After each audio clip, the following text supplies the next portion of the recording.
Pizza की video देखने से भूख लगती है, इसने पहली बार सुना है। 99% लोगों को नहीं मालूम कि अगर आप भी फास्ट फूड और ये फ्राइड आइटम्स बड़े शौक से खाते हैं ना, तो ये आपको मार डालेंगे। ऐसा मैं नहीं कह रहा, ऐसा कहना है वर्ल्ड हेल्थ ऑर्गेनाइजेशन का। ये रीसेंट पोस्ट देखें डब्ल्यूएचओ के ऑफिशियल पेज से मैंने इसका स्क्रीनशॉट लिया है। और ये कहते हैं कि trans fats can kill you. Trans fats एक सबसे बुरी किस्म की फैट्स होती हैं और ये पाई जाती हैं मार्जरीन में, बनास्पति घी में, जो आप फ्राइड चिकन, फ्रेंच फ्राइज खाते हैं, जो चिप्स और कुकीज़ वगैरह आप खाते हैं, जो बेकरी आइटम्स आप खाते हैं, इन सब में ट्रांस फैट्स पाई जाती हैं।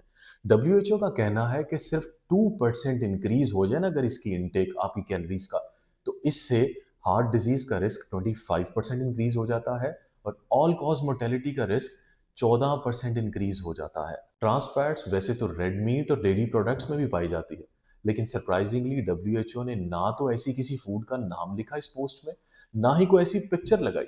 उसकी वजह यह है कि इन फूड्स में ट्रांस फैट का लेवल बहुत ही कम होता है।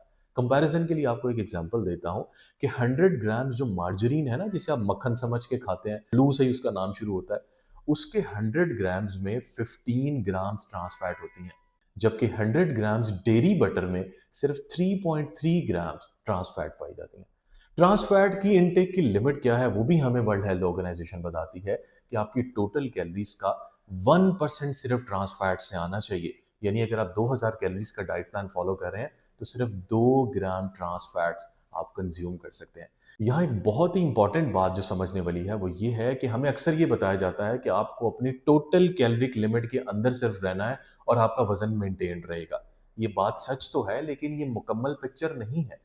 अगर ये कंप्लीट पिक्चर होती तो हमें हर न्यूट्रिएंट की इनटेक की अलग अलग लिमिट्स क्यों बताई जाती डब्ल्यूएचओ की तरफ से। जैसे कार्बोहाइड्रेट्स की लिमिट्स आपको बताई गई हैं कि टोटल कैलोरीज का 45% से 65% तक कार्बोहाइड्रेट्स में से आना चाहिए। प्रोटीन की लिमिट बताई गई, आपको बताया गया है कि सैचुरेटेड फैट आपकी टोटल कैलोरीज का 10% से कम होनी चाहिए, एडिड शुगर 10% से कम होनी चाहिए टोटल कैलोरीज का। इसी तरह ट्रांस फैट्स का भी बताया गया है कि 1% तक सिर्फ होनी चाहिए।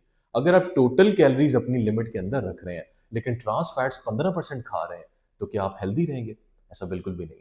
और यही वजह है कि लीन इंडिविजुअल्स में भी हमें हार्ट अटैक्स नजर आ रहे हैं, हाई कोलेस्ट्रॉल और डायबिटीज नजर आ रही हैं। सो आपने सिर्फ टोटल कैलोरिक इनटेक को नहीं देखना, बल्कि इसके साथ साथ आपको अपने न्यूट्रिएंट्स की जो इनटेक की लिमिट है उसको भी ऑब्जर्व करना है, ताकि ना सिर्फ आपका वेट मेंटेन रह सके, आप हेल्दी और फिट भी रह सके।